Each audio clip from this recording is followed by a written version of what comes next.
একটি গুরুত্বপূর্ণ কথা, স্বৈরাচার মুক্ত দেশ হয়েছে, আমরা বলতেই পারি স্বৈরাচার মুক্ত দেশ। কিন্তু কিছু প্রশ্ন আছে, তার একটি প্রশ্ন আজকে আলোচনা করব। সেটা হচ্ছে, দেশ স্বৈরাচার মুক্ত হয়েছে, কিন্তু খাস জলাশয়গুলো কি দখলমুক্ত হবে, নাকি হাত বদল হয়ে এক দানবের হাত থেকে আর এক দানবের হাতে চলে যাবে? গরিব মানুষেরা এখানে কি মাছ ধরতে পারবে? তারা কি খেতে পারবে? তারা কি একটু দেশি মাছের স্বাদ নিতে পারবে? এই প্রশ্নটা আমার। আমি খুব সাধারণ মানের কথা বলি, আমি খুব হাই থটের কথা বলি না। সাধারণ মানুষের সমস্যাগুলো নিয়ে আমি কথা বলি। আজকে সেরকম একটা সমস্যা নিয়ে কথা বলি, যেটা বাংলাদেশের, আমি বলবো যে সমতলে যারা বসবাস করে প্রত্যেকটা নাগরিকের ভিতরে এটা নিয়ে প্রশ্ন আছে। বাংলাদেশে অনেক খাস পুকুর আছে, ছোট, মাঝারি, বড়। এই পুকুরগুলো এতদিন রাজনৈতিক ছত্রছায়া, রাজনৈতিক ক্ষমতা প্রয়োগ করে নামে বেনামে, লিজের নামে, অনেক সময় বলেছে যে তারা লিজ নিয়েছে, অনেক সময় লিজ নেয়নি, নামে বেনামে তারা দখল করে সেই পুকুরগুলোতে তারা মাছ চাষ করছে। হ্যাঁ, মাছ চাষ করলে বাংলাদেশের প্রোটিনের চাহিদা পূরণ হবে, কিন্তু চাষযোগ্য বা চাষ করার জন্য যে পুকুরগুলো, সেগুলো বাদ দিয়েও অনেক পুকুর ছিল যেগুলো আসলে মাছ চাষ করার থেকে বেশি লাভবান হব আমরা মাছ চাষ না করে। এখন আপনারা বলতে পারেন এটা কীভাবে সম্ভব?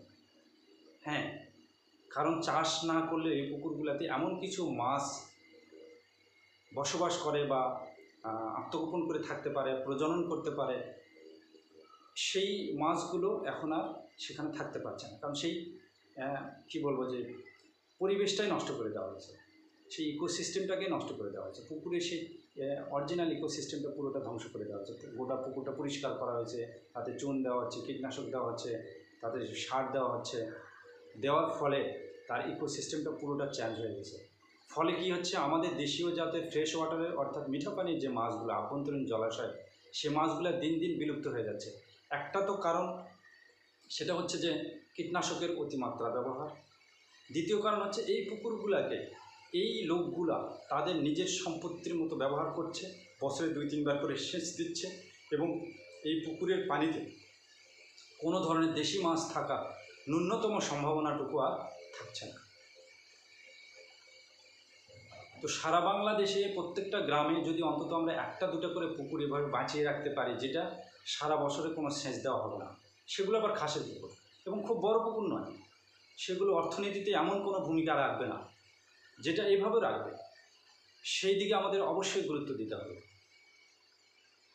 আগের যে নালা খাল, গ্রামের ভিতর দিয়ে যে ক্যানেলগুলো ছিল, যে নালাগুলো ছিল, সেগুলো তো বন্ধ। সেগুলো যার যার বাসার সামনে বন্ধ করে নিয়েছে, যারা প্রভাবশালী, যারা সুযোগ সন্ধানী, তারা এগুলো বন্ধ করে দিয়ে তারা কেউ বাড়ির মধ্যে ঢুকিয়েছে, কেউ উঠান বানিয়েছে, কেউ ঘর করেছে, বিভিন্নভাবে তারা এটা দখল করেছে। ফলাফল কি? ফলাফল এগুলোতে যে দেশি মাছগুলো থাকতো, দেশি মাছগুলোর মানে থাকার যে জায়গাগুলো, সেগুলো সম্পূর্ণরূপে ধ্বংস হয়ে গেছে। একে তো কীটনাশকের কুপ্রভাব, তা বাদেও এগুলো বেঁচে থাকার যথেষ্ট সুযোগ ছিল। সেগুলো হচ্ছে এই পুকুরগুলোকে সংরক্ষণ করা। এই পুকুরগুলোকে যদি আমরা সংরক্ষণ করতে পারি, এখনও সুযোগ আছে। অনেক মাছ এখনও রয়ে গেছে। যেমন পাবদা মাছটা দেখা যায় না, তবে মাঝে মাঝে দেখা যাচ্ছে। পাতাশি মাছটা দেখা যাচ্ছে না, যেটা গ্রামগঞ্জে আগে জাল ফেললেই জালে বাঁধত। এত সুস্বাদু মাছ। এগুলো তো শুধু সুস্বাদুর জন্য না, এগুলো আমাদের প্রকৃতির একটা সম্পদ। এগুলো আমাদের সম্পদ, এগুলোকে আমাদের রক্ষা করতে হবে। এর অরিজিনটাকে আমাদের রক্ষা করতে হবে, এর মাতৃ যে জাতটা, সেটাকে আমাদের রক্ষা করতে হবে। তাহলে না প্রাকৃতিক বিপর্যয় বা যে কোনো সমস্যা মোকাবিলায় আমরা এগুলোকে ব্যবহার করতে পারবো। এগুলো প্রকৃতিতে টিকে থাকার অসম্ভব ক্ষমতা আছে। আমি চিংড়ি মাছের কথা বলি, দেশি চিংড়ি যেটা, সেটা একসময় কেউ নিতে চাইতো না। চিংড়ি মাছ আবার কিনে খায়, এরকম কথা প্রচলিত ছিল। অথচ এখন 1 কেজি চিংড়ি মাছ, যেটা একটু মাঝারি সাইজের দেশি চিংড়ি, যেটা মিঠা পানির চিংড়ি, সেইটা 1500 থেকে 2000 টাকা কেজি। কল্পনা করা যায়? সাধারণ মানুষ বা গরিব মানুষ এটা ধরবে ঠিকই, কিন্তু টাকার জন্য সে খাইতে পারবে না, সে বিক্রি করে দেবে। আর যারা ধরতে পারবে না, সে তো কিনতেই পারবে না, তার তো কেনাও পাপ। 1500 থেকে 2000 টাকা কেজিতে তার পক্ষে তো কিনে খাওয়া সম্ভব না।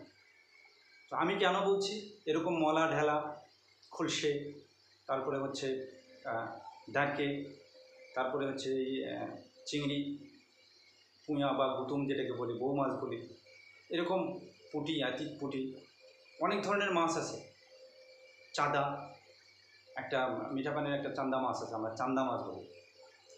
এই মাছগুলো যে জায়গায় বসবাস করে, যেখানে ডিম দেয়, যেখানে তারা তাদের বাচ্চাদেরকে লালন পালন করে, এভাবে তারা তাদের বংশবৃদ্ধি করে এবং বংশটাকে ধরে রাখে, সেই জায়গাগুলো খুবই স্বল্প গভীরতা সম্পন্ন এবং এখানে বেশ কিছু আমাদের নলখাগড়া বলেন বা এরকম আবর্জনা, এরকম ছায়াদানকারী কিছু গাছপালা, পানিতে ভাসমান গাছপালা থাকে, যেগুলো স্বল্প গভীরতার পানিতে ভাসতে পারে এবং সেগুলো নিজ দিয়ে এই মাছগুলো তাদের প্রজনন, তাদের জীবনযাপন করে থাকে।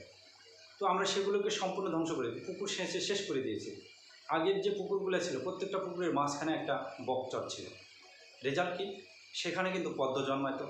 পদ্ম গাছ থাকলে তার ফাঁক ফোকরে আপনি জাল ফেলে সহজে মাছ ধরতে পারবেন না।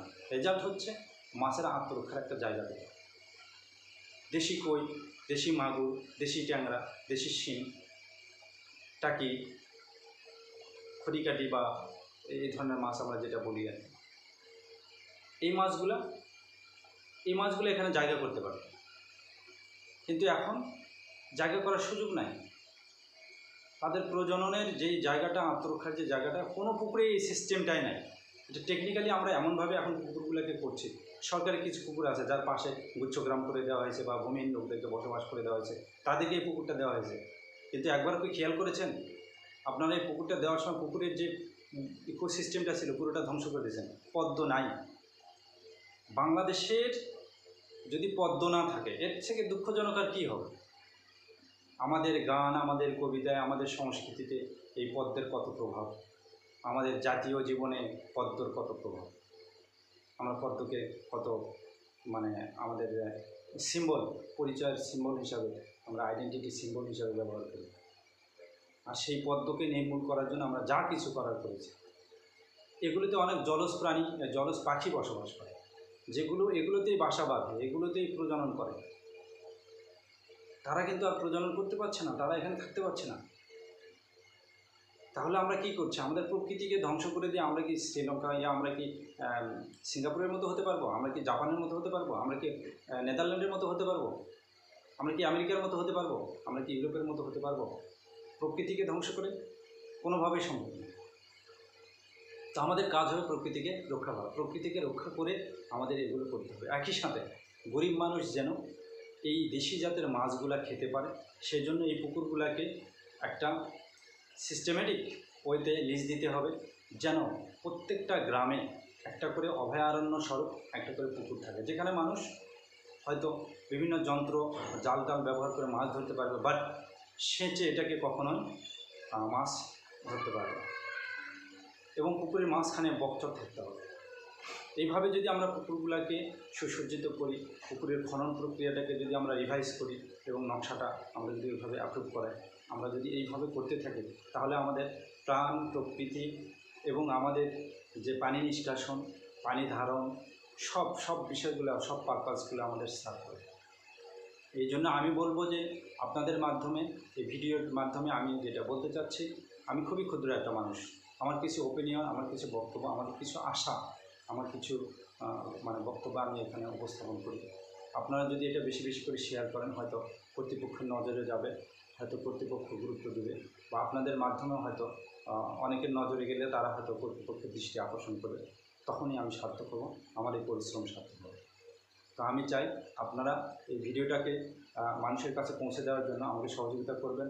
আর আমার এই বক্তব্য এবং এই বলার মধ্যে যদি আপনার পজিটিভ কিছু পেয়ে থাকেন, অবশ্যই আপনারা আমাকে দেখবেন এবং আমাকে আপনারা গঠনমূলক সমালোচনা করবেন। আমি চাই আমাদের দেশটা সুন্দর হোক, আমাদের দেশটা সুন্দর হোক। আমি চাই গরিবেরা অধিকার ফিরে পাক। আমি দেখেছি গরিবেরা একটা গরুর গোসল করানোর জন্য পুকুরে নামতে দেয় না, তাদেরকে পুকুরে নামতে দেয় না। তো তারা তো, একটা গরিব মানুষ তো পুকুর খনন করতে পারবে না, তার গরুটাকে কোথায় গোসল করাবে? তার পারিবারিক অনেক কাজে পুকুরের পানি দরকার হয়, সে সেখান থেকে নিতে পারে না। এমনকি কৃষিকাজে, বীজতলা তৈরিতে অনেক জায়গায় শ্যালো মেশিন বা মেশিন পাওয়া খুব কঠিন হয়ে যায়। তারা আগে দোন দিয়ে পানি সেচে বা জাঁত দিয়ে পানি সেচে ইয়ে করতো, বীজতলা তৈরি করতো, সবজি চাষ করতো, সেগুলো এখন সম্পূর্ণ বন্ধ হয়ে গেছে। কারণ একটাই, পুকুরগুলো যারা দখল নিয়েছে তারা আর ওখান থেকে পানি উঠাতে দেয় না। শুধু পানি উঠাতে না, তারা তার সীমানার মধ্যেও ঢুকতে দেয় না, সীমানা পর্যন্ত ঘিরে ফেলেছে। তো সেখানকার প্রকৃতি ধ্বংস করছে এক, দ্বিতীয়ত মানুষের হক নষ্ট করছে। তো এটা যে বন্ধ করে মানে পুরা প্রকৃতির উপর তারা আসলে একটা ভারসাম্যহীনতা তৈরি করছে। আমরা হয়তো আসতে মানে বুঝতে পারছি না, এক সময় ঠিকই এই ক্ষতিগুলো বুঝতে পারবো। এই ক্ষতিগুলো আমাদের উপরেই চলে আসবে। আজ আমাদের দেশে বিভিন্ন ধরনের দেখা যাচ্ছে যে সাপের পরিমাণ বেড়ে গেছে, বেঁচে নেয়, বেঁচে থাকবে কোথায়? আমরা কি ঝোপ জঙ্গলগুলো রেখেছি? আমাদের সবগুলোকে নির্মূল করেছি। এগুলোর কোনো উদ্যোগ নেয়নি আমাদের সরকার, আমাদের কোনো রাষ্ট্রনায়করা বা আমাদের কোনো রাষ্ট্র ব্যবস্থা। এগুলোকে সংরক্ষণ করার জন্য সামাজিক আন্দোলন গড়ে তুলতে হবে। আমি আমার এই ভিডিওর মাধ্যমে আপনাদের কাছে এই মেসেজটা পৌঁছে দিচ্ছি। আপনারা যে যেখানে আছেন, কোনো পাখি মারতে দিবেন না, ধরতে দিবেন না, একইভাবে কোনো প্রাকৃতিক পরিবেশ ধ্বংস করতে দিবেন না। আপনারা যারা সমাজের মানে কী বলবো যে গুণীজন আছেন, যারা একটু অর্থশালী, বিত্তশালী, যারা একটু সচেতন, তারাই এই ভূমিকাটা পালন করুন। ধন্যবাদ সবাইকে। আসসালামু আলাইকুম।